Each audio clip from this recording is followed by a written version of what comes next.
Jake, could you put into context of the words what would mean winning a URC title as compared to the Super Rugby Championship? Yeah. How would it compare? Yeah, I would say it would be exactly the same, because I think in South Africa, winning is part of what every franchise wants to do.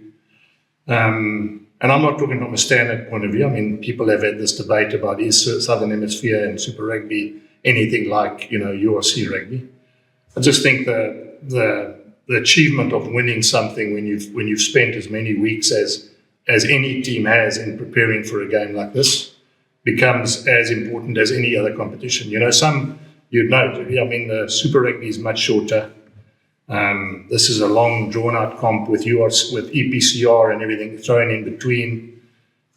So my answer is very simple. I think having coached in Super Rugby, and I wasn't lucky enough to win it, but we did play in the final when I was at the Brumbies, it's as big a thing for any player playing in any tournament to win silverware at the end. That's why.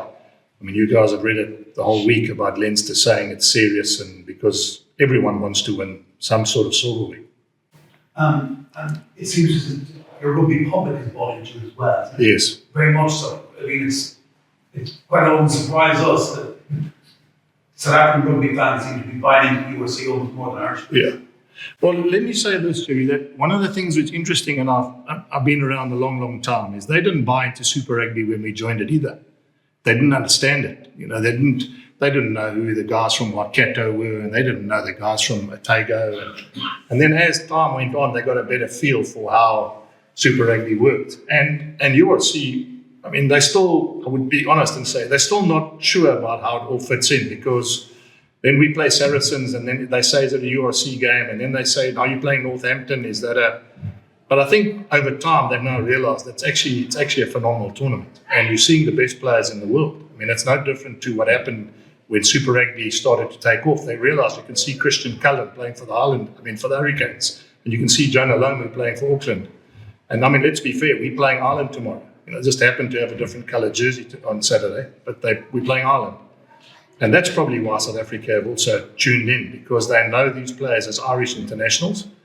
And I've got some, messages back home. It's people are supporting the Bulls. People in Cape Town are supporting the Bulls. People in Durban are supporting the Bulls. And that's like, think about it. That's like Munster supporting Leinster tomorrow to play the Bulls. The one happened. Okay, but I mean that's just what happens when rugby fever is. I think so. You're right. You're 100% right. They bought into it. And it's no different to how it happened in Super Rugby. It's still not there, and I must stress, because we had Cheetahs playing in Amsterdam in the Challenge Cup. Guy lives in Bloemfontein. Can't work out why his team doesn't play in Bloem, but they play in Amsterdam. And but I think it's definitely going to happen over time. And we need to win this tournament because it's going to help our public take it even more seriously. As you said, more, please. As you said yourself, you've been around a long, long time. What's the key to your longevity? What's the key? To your longevity, to being around a long. Yeah. I just enjoy it, to be honest. I just enjoy it. I think the day I don't enjoy it anymore, I was a schoolmaster for a long time, coached, still enjoy it, still enjoy the thrill. Yeah, so that's probably how I've managed to get up every morning and go to work. And I think the day I don't enjoy it, then I'll probably give it up. But at this point in time, the longevity... And also it's different, it's changing. Ironic, the world's changing. If I look at players now, 26-year-old guys didn't captain senior rugby teams when I started coaching. 26-year-old guys were still playing in the juniors or playing club rugby, Coaching's changed. I mean, when I started coaching, you come as a coach, you have a bag of balls and a whistle, and you know everything. Everything. I mean, from goal kicking to throwing in the line out to tackling to now, you've got internet, you've got everything, you've got game strategies on telephones. And so maybe it's also that's why I'm lucky enough, as it's evolving, I'm lucky enough that it still stimulates me enough to want to be involved in rugby, As I said, imagine those days. I mean, now if I tell a player how to jump in the line out, all he does is Google, jumping locks, and he's got more information than I can give him. And if I say breakdown, he watches Richie McCaw, and he tells me it doesn't work like that. So yeah, the longevity is I'm still enjoying it, and I still think that, as I said to you, it's still intriguing for me because I'm learning every day. Jake, there'll be a lot of people, around the 40,000 people tomorrow who are not diving the wall rugby fans. They will also be there for the occasion. A lot of focus will be on certain Leinster players who they've seen headlines about. Could you just tell us a little bit? You were out half, Johan, about Goose and Yes. he had 2 more cups and he's not big. Could you just tell us what he is or what he does for you? Well, he's that good that last week he hadn't played for a while and he made the team of the week by the media. That just sums him up for me. I mean, the reality is he's probably the only player who, and he has been unlucky. He's been lucky, injured back. Then he had that time that he had to retire for a year. You all know about that. Remember when he was at Racing Metro and all that sort of thing. So, but yeah, I mean, he is, when he's on song, he can be as good as any other 10 in the world.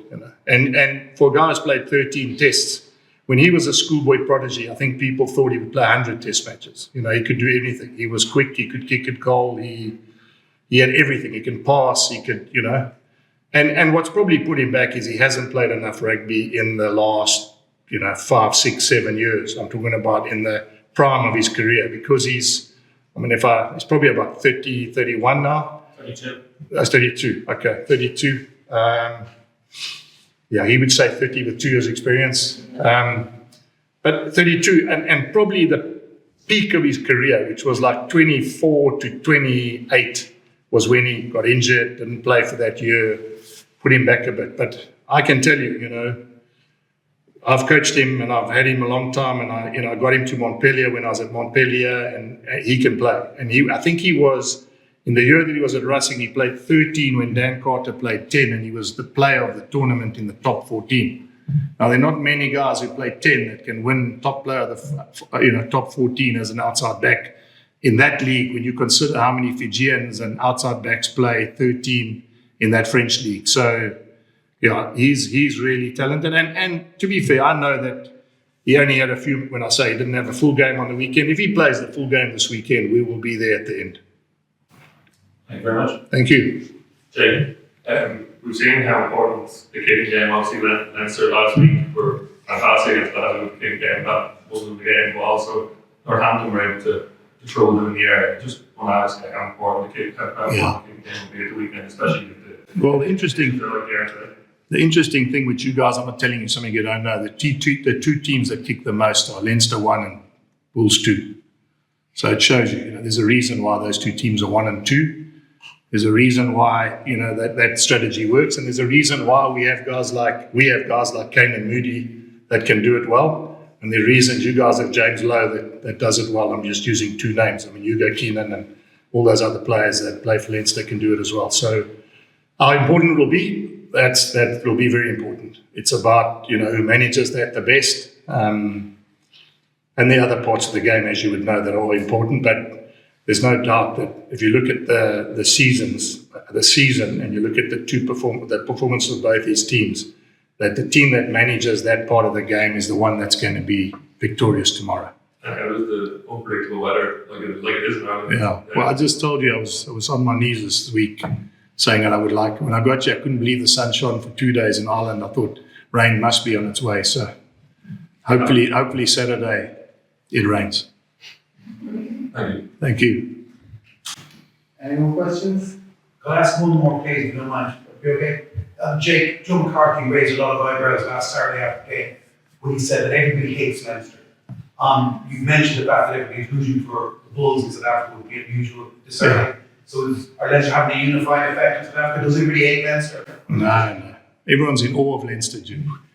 They're in awe of them, to be fair.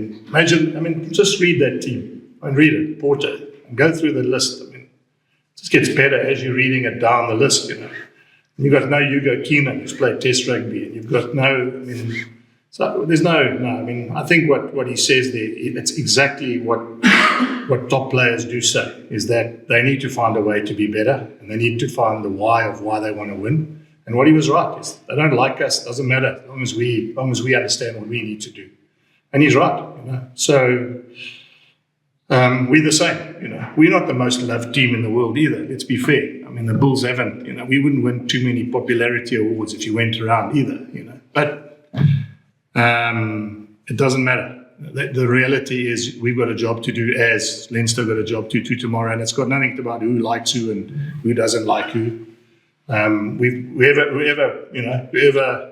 plays well tomorrow, whoever takes their chances, is going to win the game, and that's all we want.